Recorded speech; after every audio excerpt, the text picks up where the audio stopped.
পূজা আস্থা করছো, পদ্মসুধা তুমি যখন নিবেদন করছো ভগবান তার দর্শন করছে, বিধি মার্গে না পাইয়ে ব্রজে কৃষ্ণচন্দ্র।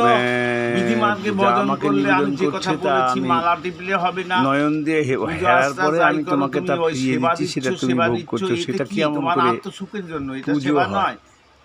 সেবা হচ্ছে আমার, কারণ তুমি তো তোমার সুখী শুধু বুঝছো, এই সেবা প্রসাদ তুমি পাচ্ছ। কৃষ্ণের চরণে নিবেদন করতে হবে। রাধারানী এই জন্য বলেছিলেন, সখীরে তোরা রজনী বিলাস শুনতে এসেছিস আমার কাছে, এ তো সাধারণ কথা নয়। যারা আমার কৃষ্ণকে দেহ মন প্রাণ জীবন যৌবন সমর্পণ করে নাই, তারা আমার এই কথা বুঝবে না।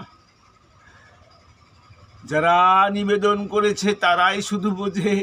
তোদের কাছে আমি কি বলবো তাই বল, তোরা এসেছিস তাই একটু ধৈর্য ধরে বস। আমি তোদের কাছে বলছি, তোরা কেন এসেছিস? বলছে রজনী বিলাসের কথা শুনতে এসেছি।